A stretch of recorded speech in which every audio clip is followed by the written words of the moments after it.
Okay, so welcome everybody to this last session of the school. The first lecturer of this morning is Laurent Desvillettes. Please go on. Thanks a lot. And actually, I would like to start today from where we stopped yesterday. And if you remember, I introduced the Vlasov-Navier-Stokes equations in the incompressible setting, which can be written in this way. So you have the standard Navier-Stokes terms, which are here, and you have the source term, which represents the drag of the droplets on the fluid, which is given by this quantity here.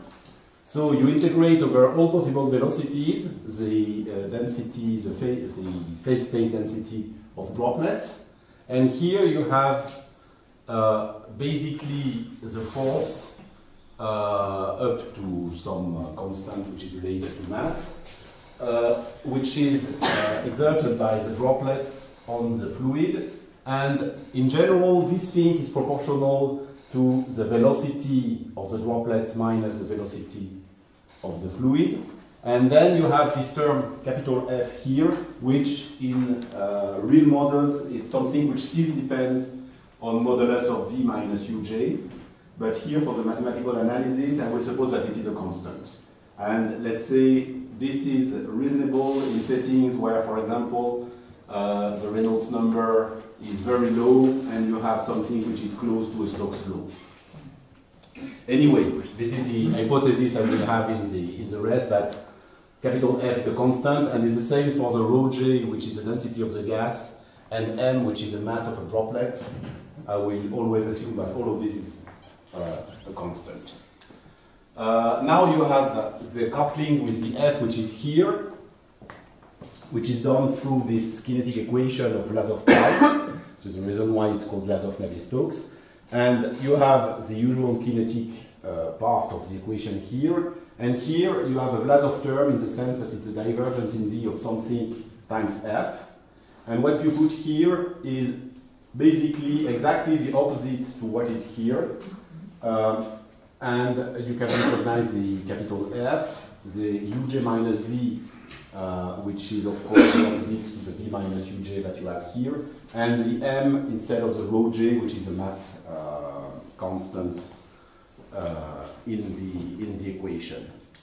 Now, what I said yesterday is that there is a theory of existence of weak solution for this problem. Of course, you cannot hope for much more, in the sense that this contains the Navier-Stokes, the incompressible Navier-Stokes equation in 3D, and so at best you hope to have, let's say, the Leray theory or some variant of the Leray theory, but you cannot hope, of course, easily for smooth solutions, except in a specific perturbative settings. Short time. Short time or long time, actually. So, but not intermediate time. Yes. In the earlier lectures, you said that for the true fluid models that you expect some kind of turbulences for the solutions. So do you expect turbulences also in this setting, or is it kind of different regime? So no, here I would say it's a different regime, and the fact that you explicitly put the molecular viscosity here means that somehow you're rather in a laminar regime.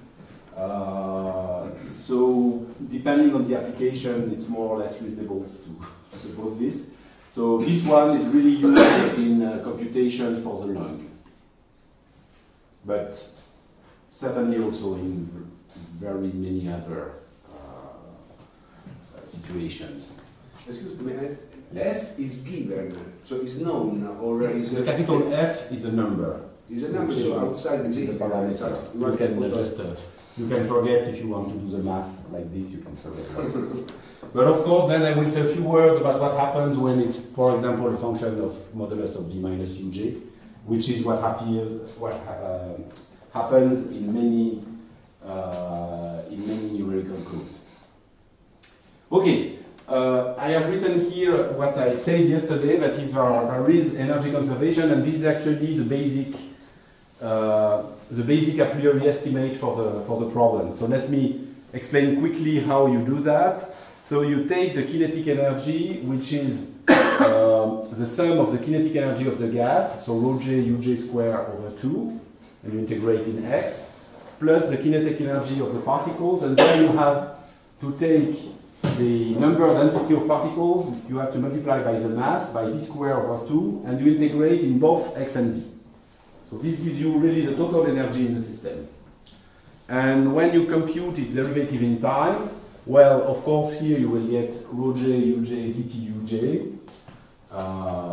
and here you will put the dt inside the integral to get dtf, and then you use the equation for dt uj and dtf. So for this one, so you have here rho j uj times all those terms. The first term is this one. Okay, this comes from the convection. Then you have a term which comes from the pressure. Then a term which comes from the viscosity, which is here. And finally, a term which comes from the source, which you can write here. Okay, so this is just same as here, where I have explicitly written what is dTuj. And the same for this term here, dTf. You will write it at minus v gradient xf, that you will find in this position here, plus the term of Vlasov type that you have here, which will appear at this level.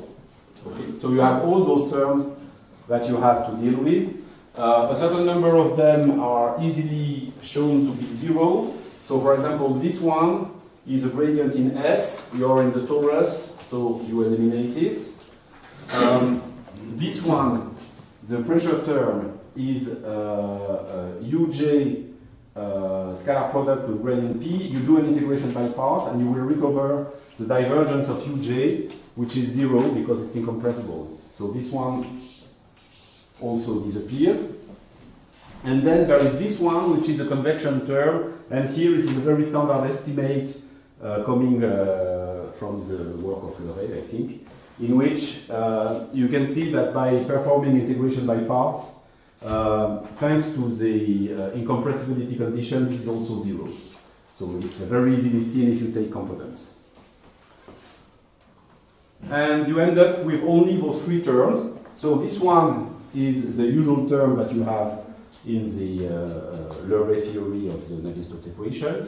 And you have those two new terms which describe the effect on the energy of the exchanges between the fluid and the droplets. This one is treated by doing some integration by part, and you will end up with exactly this quantity which describes the dissipation of energy due to the viscosity of the fluid. So it's minus a constant times the H1 norm in x, so this is dx actually, of uj, okay? And this is really the main term for the incompressible Navier-Stokes equation. And the two other ones, I have just taken this one and this one. The first one is just rewritten here, and the second one that you can find at this level is treated by doing an integration by parts, but now it is in the v variable. So when you take the divergence, so it's a gradient of this, you will end up with v, and so it gives you the v times f uj minus vf, and this is made in such a way that you recognize the same term here and here up to the sign, so that you have v minus uj, which appears, and you can regroup those two terms in the following expression, which tells you the way the energy is dissipated due to the exchanges between the fluid and the droplets. Okay. So this is actually the main a priori estimate for the equation. Tells you that the energy which is here is decreasing, and you have the dissipation of this energy at this level. So in order to transform this in an a priori estimate that you can use for the PDE, you have to integrate in time between, let's say, 0 and capital T. Hope you can see everything. And it will give you the following. First, you see that uj square is bounded, and when you integrate in time, it will give you the integral of uj square at time t. So if it is initially bounded, you will end up with the fact that uj is bounded in L infinity with value in L2. The standard estimate for the Navier-Stokes equation. Then you look at the second term, which is integral of f v square, and once again you integrate in time. This gives you this quantity at time capital T. If it is initially bounded, you will get that this quantity here is bounded. That is the second moment in v of f. And then you use the dissipation. So the dissipation, which is here, it will be integrated in time. And so, as you can see, you have a bound for uj in L2 in time with value h1 in x. It's exactly what is written here. And now, thanks to a Sobolev embedding, h1 in dimension 3 is included in L6. So you also have an estimate in L2 with value in L6. Now, let's say all of this is really identical to what you obtain when you look at the standard incompressible Navier-Stokes equation. Those are the estimates of Leray. We need an extra estimate, the one which is represented here, which will be obtained by first observing that if you take the integral in both x and v of the equation for the droplets, you get dt of integral in x and v of f is equal to 0 because you have gradients or divergences which will be integrated. So you immediately get an estimate in L infinity in time with value in L1 in x and v. And also there is a maximum principle which runs like this.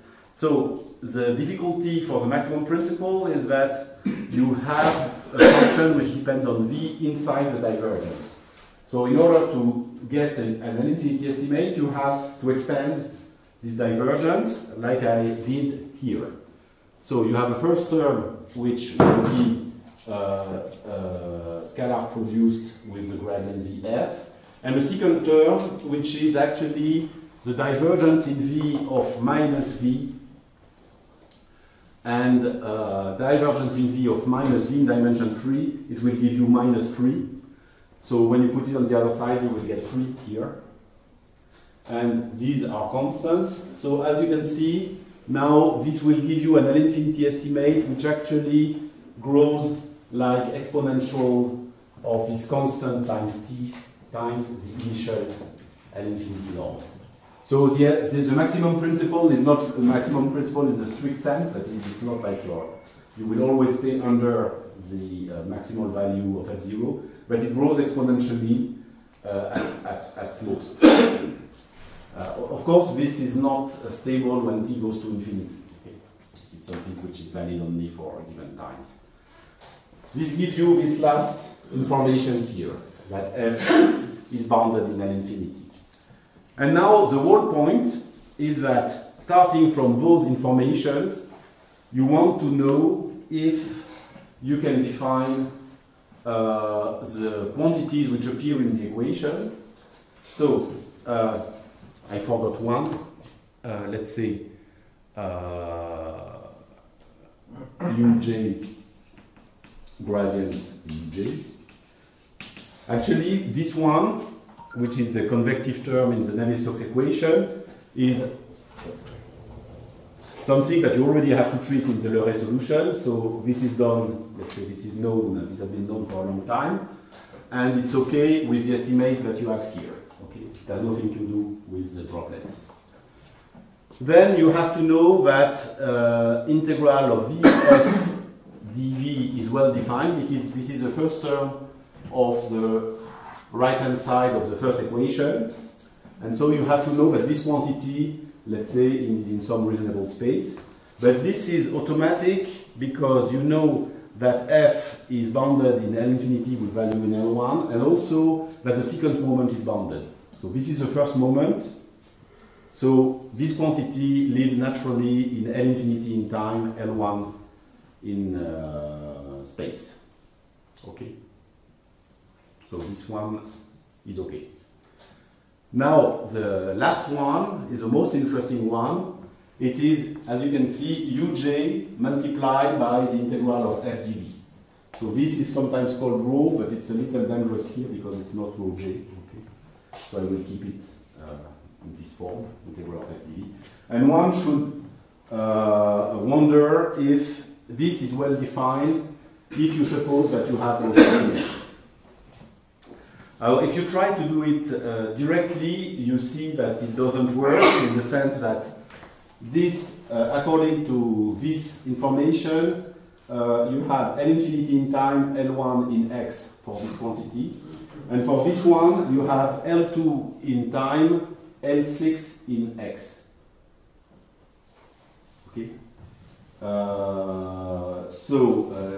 You have to multiply L6 by L1, and this will not work. Okay? So you have to know a little more on the integrability in x of this quantity here. And this is actually a computation which is quite classical from the theory of the Vlasov-Poisson equation. The idea is that there is a possibility of interpolating the assumption that f is bounded in L infinity with the fact that this moment here is bounded. So I will do that now on the blackboard. You will see it's like a three lines computation, and it will tell you basically that this quantity is not only in L1 in x, but actually in L5/3 of x. Let me show you how it works. This time.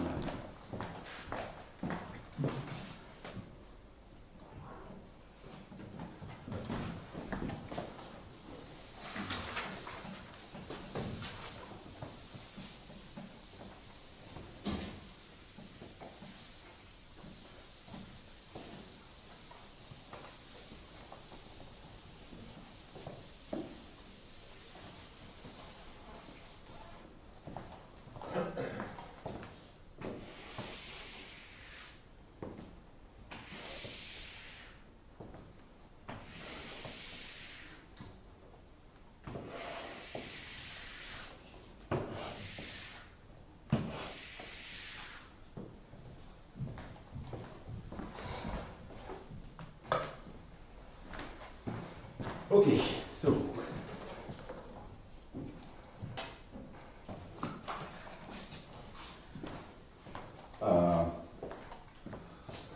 let's start directly. So let's look at integral of f of t and x dv. This is a quantity which is here.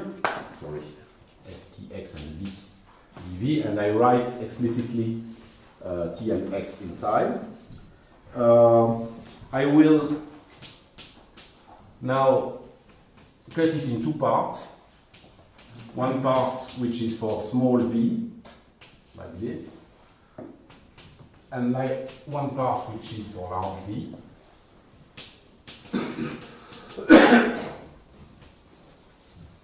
Like this, and r is still arbitrary at this point. Now for the part which is here, I just say that f is bounded in L infinity, so this is less than f in L infinity times the volume of the ball of radius r, and this is the volume of the ball of radius 1 times r to the 3. Okay? This one is the volume. And the second one will be treated by using the information that the second moment of f is bounded. So actually, I will say that when v is bigger than r, v over r is bigger than 1, and so I can replace 1 by v squared divided by r squared. So actually, I can write it this way. Like this. And now I can choose in the best possible way the capital R. Okay? So the idea at this point is to take now, so let's take R is equal to the integral of f of t, x, and v squared dv to the 1/5. So like this. So 1/5 because you have r to the 3 here and 1 over r to the square here. So if you add 2 and 3, you get 5. And so when you do this, you see that you end up with f L infinity times a constant, which I don't write anymore, times this to the 3 over 5. And here you will get also this quantity to the 3 over 5. So it's like 1 plus this times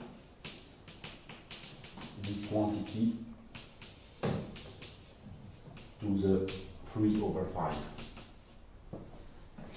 Up to now it's elementary, and it will stay this way actually. Now the whole point is that you multiply this, all of this, you take, the power 5 over 3 of this, and you integrate in x.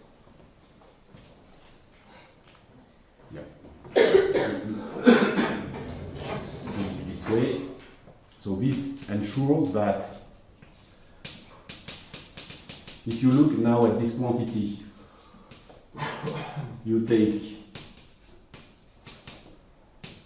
the integral in x after having taken the power 5 over 3, you end up with all of this is a constant now, okay, and this is just the quantity that you know to be bounded, and so it is also a constant. Okay? And what you have shown is that actually integral of f dv lies in L infinity in time with value L 5 over 3 in x.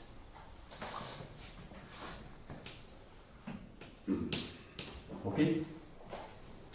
So this is standard interpolation, and it's really the first estimate that you have when you look at the Vlasov-Poisson equation or any other Vlasov equation in reality.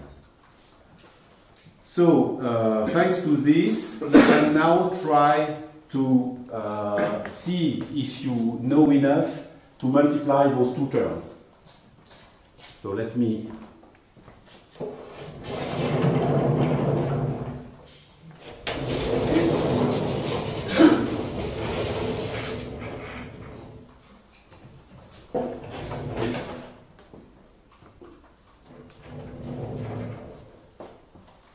let's have a look at what happens.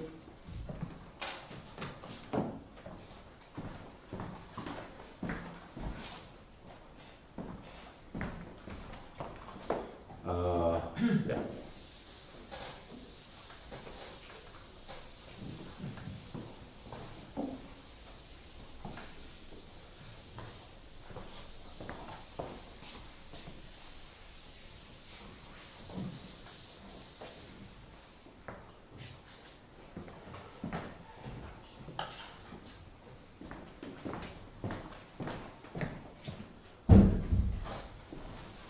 Did I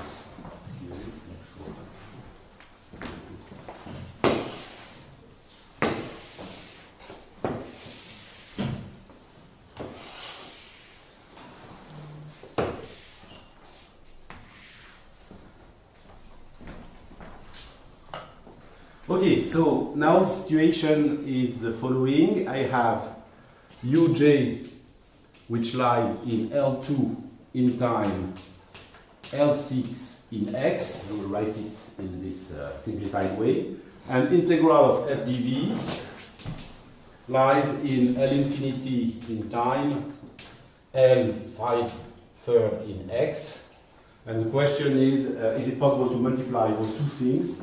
So in order to do this, you just add 1 over 6 plus 3 over 5, and you end up with 5 plus 18 over 30, which is 23 over 30, so this is less than 1, and this means that you can indeed multiply those two things, and you will end up for this quantity times this quantity in some LP space with P which will not be very large, but which is, if I'm not mistaken, 30 divided by 23.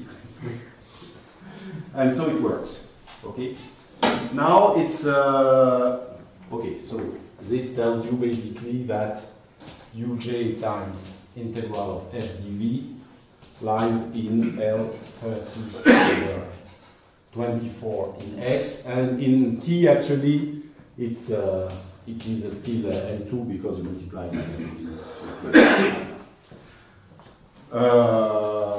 so it's actually interesting to see if it still works in upper dimensions, because you can guess that all of this is very dimension dependent.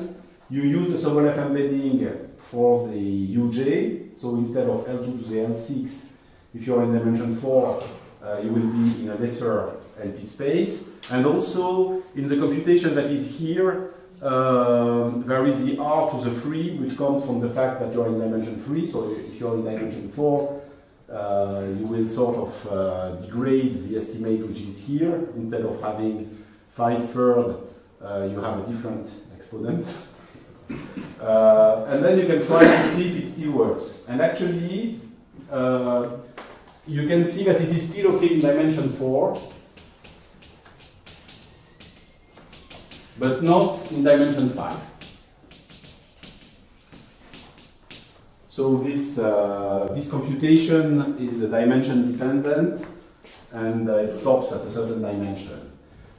Then you can wonder what happens if instead of having capital F, which is a constant, you put something which still depends on modulus of V minus uj, and then let's say, suppose for example that it is linear in modulus of V minus uj, then you see that what you have to do is to multiply uj to the square by the same quantity here.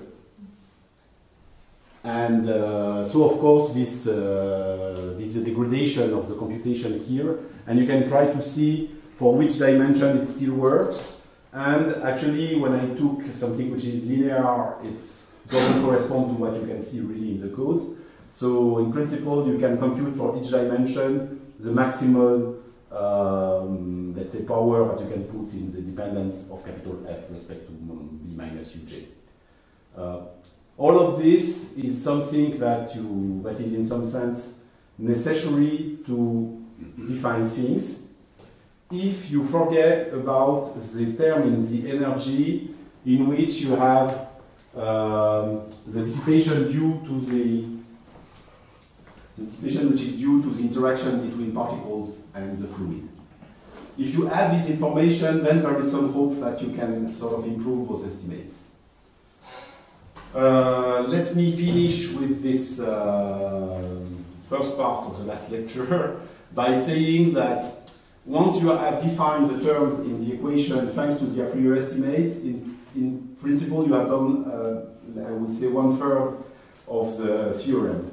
Next step consists in checking that you have something which is sometimes called weak stability, which means that you suppose you have to have a sequence of solutions which satisfy the estimates uniformly, and you try to pass to the limit and see if you get still a solution of the equation. When you do that, you have to use the first part, what we just did, but then you have to check that you can pass to the limit in the nonlinear terms in the equation. And here, for the convective term, you already know that it will work because this is part of the Euler theory of Navier-Stokes. But you still have to check that if you have now a sequence of quantities which are bounded in this, and a sequence of quantities which are bounded in this, and which satisfies the equation, then you can pass to the limit in the product. So actually here you have in some sense too many informations, because you know that uj is in L2 of H1. It's from there that you deduce this. So you have some compactness in X for uj. And thanks to Aubameyang's lemma or some other variant, you will also recover compactness in time. So that actually you can show that uj is converging almost everywhere. So it is good to pass the limit if you multiply by something which converges weakly. But actually, the integral of f dv is an average of f, and it satisfies the kinetic equation. So you can use the theory, the old theory now, of averaging lemmas, which was developed by Goltz-Lyons, Fertal, and Santis in the mid-80s now, which tells you basically that when f is solution of a reasonable kinetic equation, then the averages of f in V, like for example this quantity, they belong to a space which has some derivatives in t and x. So actually you can show that this quantity, it lives in some WSP of t and x for an s and a p which are well chosen. And so it also converges almost everywhere. So you have much more than what you need, in the sense that you have to multiply two convergences almost everywhere instead of, as usual, one which converges strongly and one which converges weakly. So there is no difficulty, let's say, at this level. And so now you have done 2/3 of the work. The last third is usually the one in which you always believe at the beginning, but which is the most painful, and it consists in finding a good approximating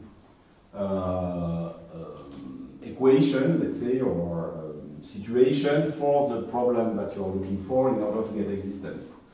And now for this problem, it's really painful. So you have to build it in such a way that basically you preserve all the a priori estimates, and you have to be really careful that since you use the for the energy estimate, since you use this interaction between droplets and the fluid, you should not lose it when you approximate. So it's really not a good idea, for example, to first solve the droplets and then the fluid and try to do a fixed point. This works very bad. You first have to devise some good approximated problem, and then you can approximate by a fixed point like this. So you have several steps to do. And actually, this is where you can find most of the differences between the different papers which appeared on the subject. So each paper basically has its own way of doing it. Like for example, in the paper by Yanoshenko, it's really done by some kind of Galerkin type approximation, which I don't like very much. I prefer like Schroeder type fixed point arguments. I will not say anything about this because it's really an issue of technical choices, let's say, in the proof. That, in some sense, closes what I wanted to tell you about the kind of math you can do on those systems. Let me conclude by saying that up to now, we have only results in which we show that somehow we have a good we have a situation that we know how to control at the level of fluid mechanics. We add the droplet and it doesn't destroy what we know about the fluid mechanics. We have no situations up to now where the droplets, in some sense, would help and solve something that you would not know how to solve with the fluid at the level of the fluid mechanics.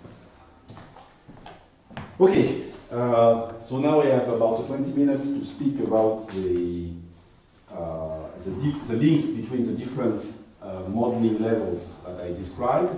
So I would like maybe to show you one computation that I can really show.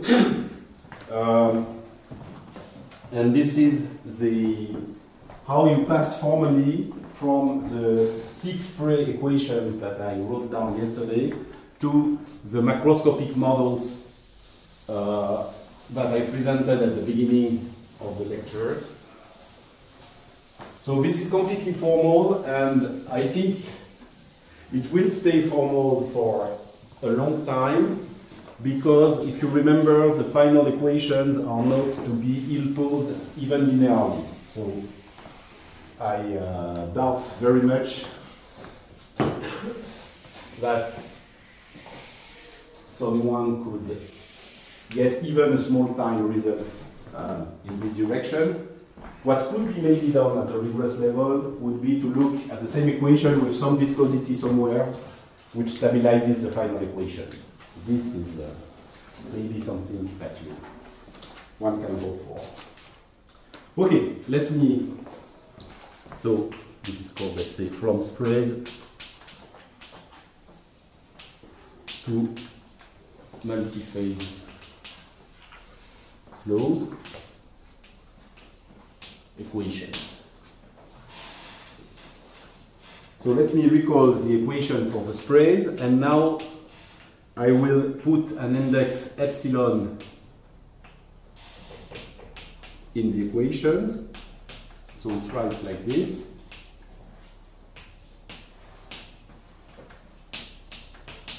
So this is the equation of conservation of mass for the gas. Remember that alpha is the volume fraction of gas.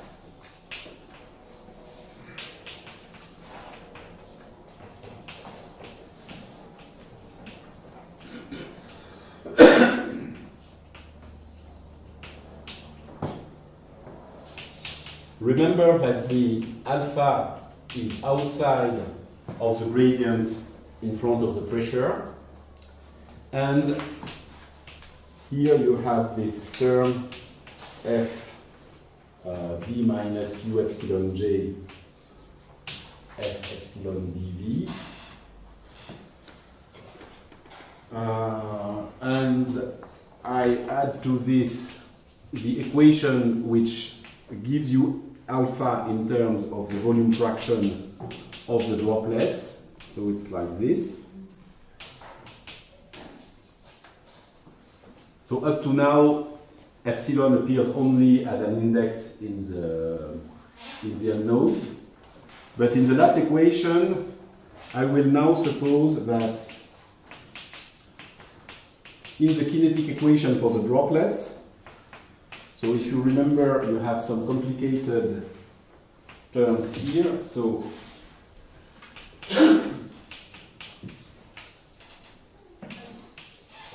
the m, which is the mass of a droplet, I write directly like the volume of a droplet multiplied by the mass per volume of the droplet. All of these are constants times v minus uj epsilon minus gradient x p epsilon divided by rho l. All of this is time f epsilon, and as you can see, there is still no place where epsilon appears except in the superscript of the unknowns, and place where the epsilon will appear outside of those superscript will be this quantity here. So Q, if you remember, is a term which accounts for the collisions between the droplets. And what I will suppose now is that those collisions are dominant, in the sense that you have 1 over epsilon here. Actually, this is quite meaningful to do that, because if you suppose that the droplets occupy a space which is like maybe 0.1 or something like that in volume, then they should have a lot of collisions. In the Boltzmann scaling, actually, the volume occupied by the droplets at the end is 0. So if you suppose that it is more than 0, then the collisions should be in infinite number. Okay? Yes? What's the pressure? Is it generated by rho and F, or just... So, it's not, since you have a multi-phase, you would assume also. So, yes, the point here is that if you believe in those models, the first thing that the engineers will tell you is that pressure is the first thing which is sort of equilibrated between the two phases. So you have a common pressure for both phases. This one is named P epsilon here, and actually P epsilon, I should write it, is some constant times rho j times some constant. So it's not very beautiful, but it's like this. And it's the same pressure which appears here and here. Okay. But it's just generated by the fluid. Yes, so you can see that by this property here. But here it is also because the droplets are supposed to be incompressible, which is not the case in all models. So if the droplets are compressible, it would change a lot what you would put here, and then P epsilon would also have some law with respect to the density of the droplets. Thank you. Yes, so I hope to have convinced you that it is meaningful to put 1 over epsilon here, even if you don't believe that much in all the rest. And so that's the starting point of limit, which is a limit which you can compare to the Hilbert expansion in classical gases. And the first thing you have to wonder is what is the typical f epsilon that I expect if I let epsilon go to 0? And so I suppose that in the limit all of this is equal to 0. So I get that q of f, if f has a limit, is equal to 0. So it should be an equilibrium of the collision kernel. But now the whole point here is that you have to imagine that those collisions between macroscopic objects, they will lose energy. In each collision, you will lose part of the energy. So it's like in a granular gas. And so like in a granular gas, what you expect is that the equilibria are Dirac masses instead of being Maxwellians. Or if you prefer, it's a specific case of Maxwellians in which the temperature is 0. Excuse me, I missed the main point. The operator Q is the usual one, or is... So it's not so clear. It depends, of course, there are many variants, but let's say, for this talk at least, you can imagine that it is the Boltzmann operator for granular gases. So you have... dispersion energy for each collision. Yes, you have a loss of energy for each collision. Actually, it's possible to do it with the standard Boltzmann, but the equations that you get at the end are a little more complicated and not found in the literature. Okay, before really trying to do the formal computation, let me say here that, as usual, I will take capital F, R, and rho L, but also C and beta. All of these are constant, okay, in this presentation. So, if you believe in what I just told you, because Q is inelastic,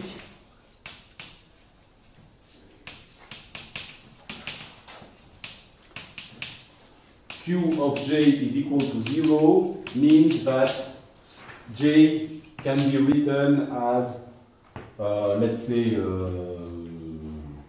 don't know which letter I have not used already, mu Dirac mass. So if J depends on all variables, the mu here will depend on T and X, and the Dirac mass will be at V equal a certain velocity that I will call mu of T and X. So this is the formal assumption that I make, that let's say the equilibria are Dirac masses at a certain velocity multiplied by a coefficient. Okay? So in some sense, this means that temperature, the statistical temperature of the droplets will be 0 in this limit. Okay. Now, under that assumption, let's try to do the formal computation.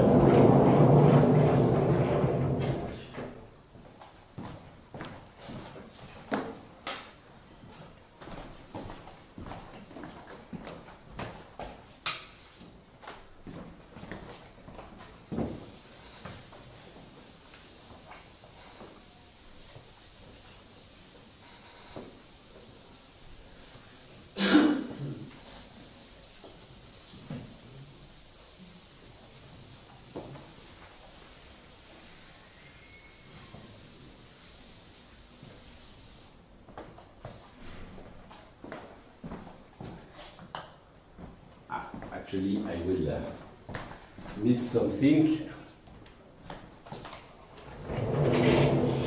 Okay, the Q is inelastic, but it still conserves mass and momentum. Okay.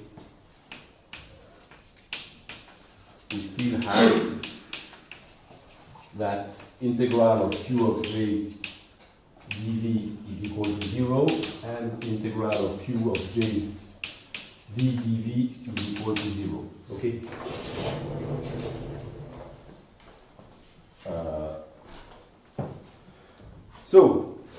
What I mean by formal computation is that I will now suppose that you have, let's say, a very smooth solution of this system, and I suppose that all quantities rho epsilon, rho j epsilon, alpha epsilon, uj epsilon, p epsilon, and f epsilon are converging in a very smooth way to some limit.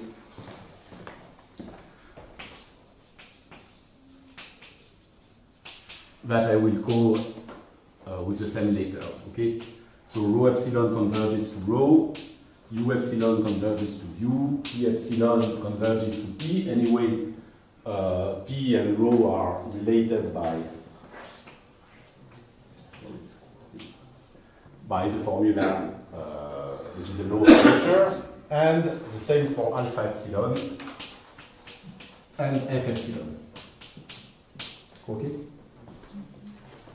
So from the last equation, we get that q of f is equal to 0. Okay?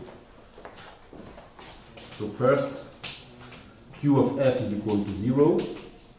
And this implies that f is of this form, because this is the assumption. Okay? So f of tx and v is like mu of tx times delta v equal mu of tx. But we also know that the operator q is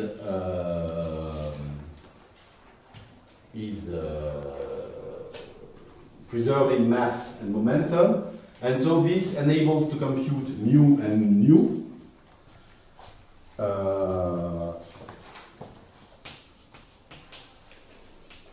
And actually, one can check that mu has to be 1 minus alpha of t and x, and nu has to be a quantity that I will call UL instead of nu, because UL is the name that appeared in the macroscopic equations. Okay? So, this is just a change of name, and this is coherent with the formula 1 minus alpha epsilon is equal to etc. Okay? And then I pass to the limit in the two first equations.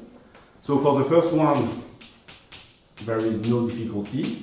You just get alpha rho j plus alpha rho j uj is equal to 0. And for the second one, you have to basically do the same up to the very last term,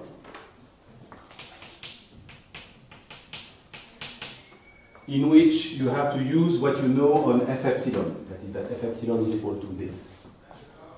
And what you end up with is, I don't want to make a mistake, ul minus uj times f 1 minus alpha divided by the volume of the droplets. So, I just use the fact that f epsilon is a Dirac mass in order to get ul minus uj instead of v minus uj. Okay? Next one is coherent with this formula here. So you have 1 minus alpha is equal to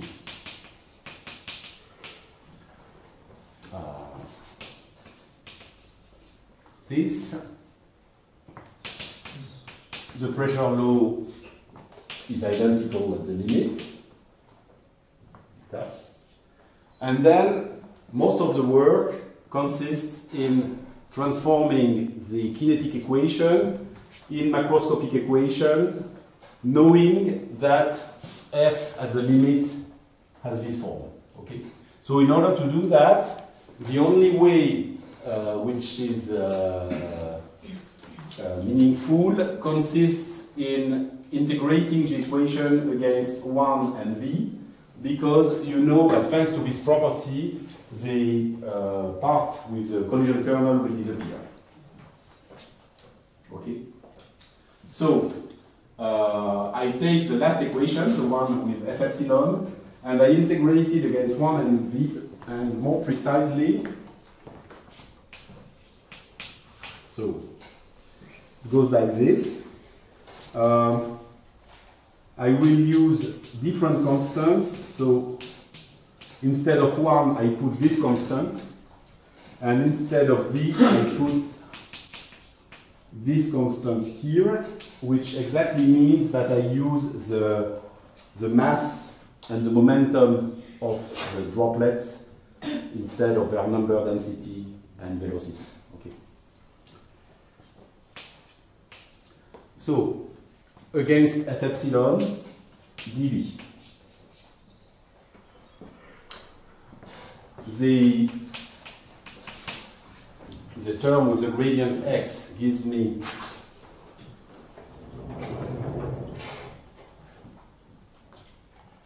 the same terms multiplied by v. So like this.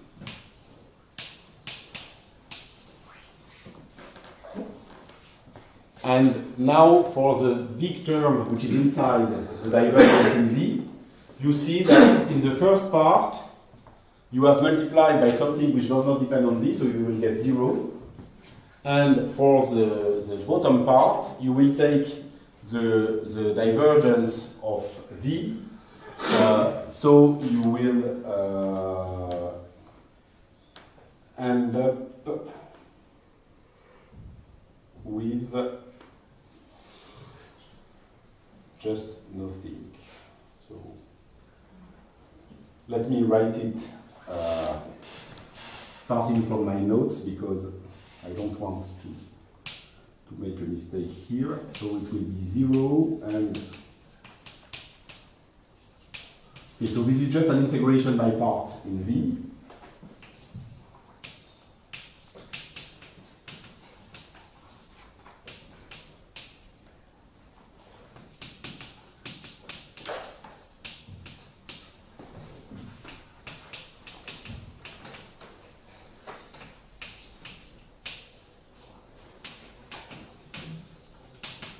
So it's like this, and the point is that it is 0 here because of the properties of Q. And now, as you can say, this enables to eliminate the singular limit, the one in which you had the 1 over epsilon. And so I can really replace all the terms with epsilon here by the same terms without epsilon, okay, because it has become a non-singular limit with the hypothesis that I had. So I can eliminate here all the epsilon, and this gives me the final equation once I use the information that actually f is given by this formula here. I don't understand. I mean, this should be the Euler equation associated to the kinetic feature, right? Yes, yes, yes, it is. So f is the delta blah blah. Exactly, it is. Except it's not exactly Euler, it's the Euler style. You have here 1 minus alpha inside.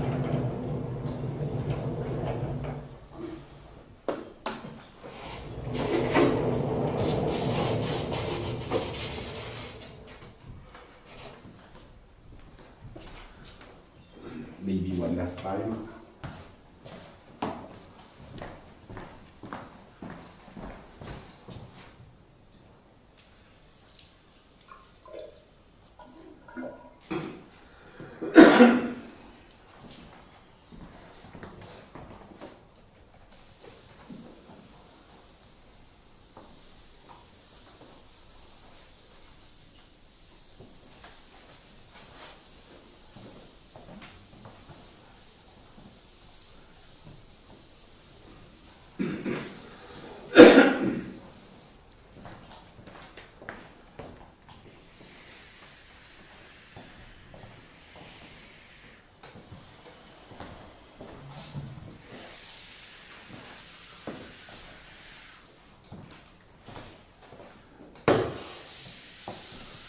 Okay, one last effort to write down the limiting equations. So, let's have a look to this. You see that if you suppose that F is indeed the direct mass which is written up there, the set of equations which are here become, for the first one, dt of 1 minus alpha rho L, and for the second one, dt of 1 minus alpha rho L UL, like this, plus divergence of, for the first one, 1 minus alpha rho L UL, and for the second one, 1 minus alpha rho L UL tensor UL. So up to here, everything is perfect. You start with the right macroscopic equations that you wrote for the liquid in the macroscopic modeling. Then you look at the term which is here. Okay. So let's first treat the part. So okay, for the first one it's finished, okay, because it's now 0. For the second one, you see that you have this term with the gradient of the pressure, which becomes now plus gradient P divided by rho L times the integral of F, which is 1 minus alpha divided by the volume of the... So it gives you plus gradient P divided by rho L 4 over 3 PR cube times 1 minus alpha. And as you see, you get this strange term in which you have 1 minus alpha in front of the gradient P, which corresponds to the alpha gradient P that you have in the equation for the gas.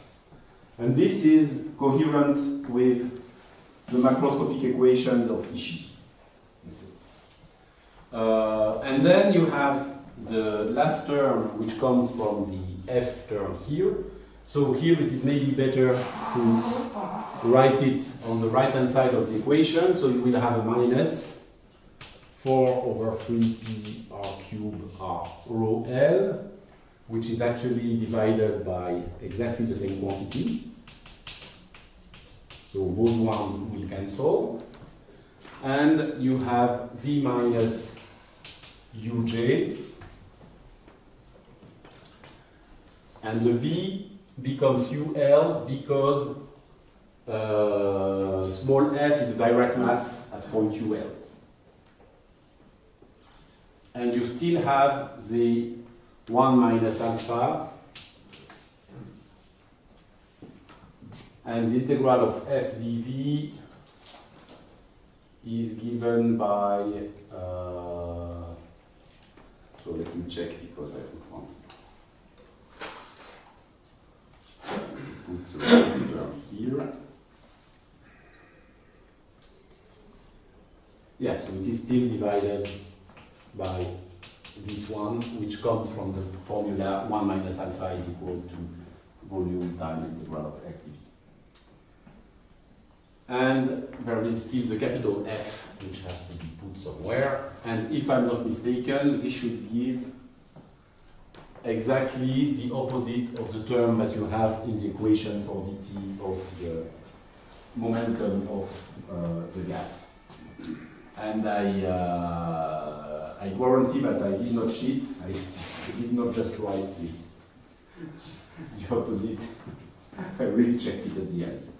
So, if you remember from what I said about those macroscopic equations, the part which is on the left-hand side is something which is rather identical in all the papers. So, we are very glad to find this here. On the right-hand side, it is really paper-dependent. And what this computation shows is that actually, what you put in the kinetic model at the beginning And what you get in the macroscopic model at the end has to be basically identical, it's the same f, up to this term, so this is a constant, but up to this term 1 minus alpha, which makes sense if you think of it a little, actually. So we are rather glad that we have, let's say, the general shape of the right-hand side. But as I said, it's something which will really be different in all the different papers. What can be said of this computation? First, let's say it's not a very difficult one. The whole point is really at the beginning to identify the right hypothesis and what you suppose on the collisions between droplets. And it is rather satisfying to find by a formal limit the limiting system which was written down by the engineers without any reference to any kind of kinetic description of the spray. So that is, let's say, the nice part of it. What is not so nice is that, in some sense, by taking those fixed spray equations in which you have already the 1 minus alpha, in some sense, inside the equation, or the alpha inside the equation of the gas at the beginning, you are cheating a little because you are putting, I would say, half of the difficulty of the problem in the starting model. Okay. So now the question becomes, if you want to justify in a very vague way those models, you can ask yourself, can I sort of justify now the fixed spray equation at the kinetic level? And so this part is something which is really missing, I think, in the theory. So I will now use just 1 minute to make a teaser for my future talk in late June.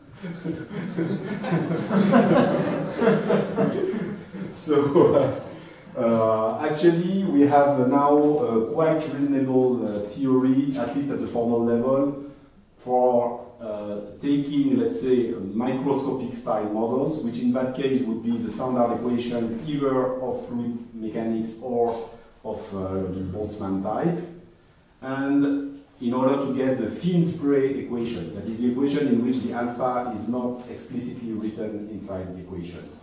So that part is more or less controlled, and this is what probably I will present in this, in this late June meeting. And we have also this computation here, which goes from the fixed sprays to the macroscopic model. So what is really the missing link is to go from the thin sprays to the fixed sprays. That is, how to get this alpha inside the gas equation in a reasonable way. Now, some people say that the fixed spray equations are garbage and should not be used at all. So they don't believe that there is any way actually of going from the thin sprays to the fixed sprays. I'm a little less pessimistic, and from my point of view, it is certainly hopeless to hope for a limit in which you would get at the end the fixed spray equations. But it's maybe not completely lost to see that some kind of expansion, of the beginning of an expansion, in which the order 0 would be the thin spray equation and the order 1 would be the fixed spray equation, a little like you have in the Chapman-Enskog asymptotics, in which Euler is the order 0 of Boltzmann and Navier-Stokes is the order 1 of Boltzmann, compressible Navier-Stokes.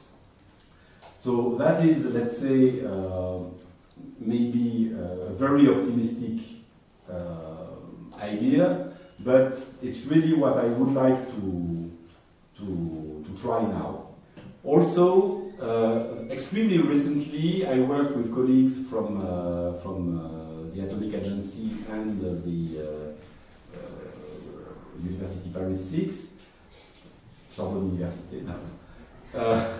And together we more or less convinced ourselves that the fixed sprays equations are actually well posed linearly, so formally well posed if you wish, whereas the macroscopic equations are known to be ill-posed initially. So this is, from my point of view, some maybe some hint that those fixed price equations are not completely garbage and could appear somehow in an expansion. I would like to finish on this optimistic note.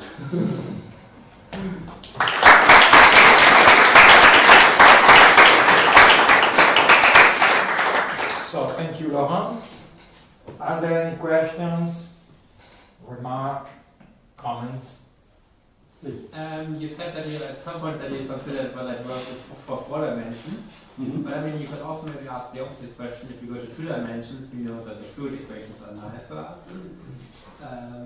So I don't know if someone has really looked this.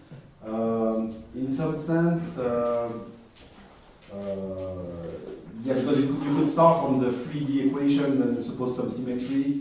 So for the guys, I think it's not a problem. Maybe for the droplets, we would have to think of a situation in which the same symmetry is meaningful, just to be sure that already the equations have some meaning. And if it's the case, then I agree with you that most probably you can expect for the limit to have nice properties and probably smooth solutions. It's not a certainty, but I would agree with you. Other questions? Okay, if not, Okay, thank you.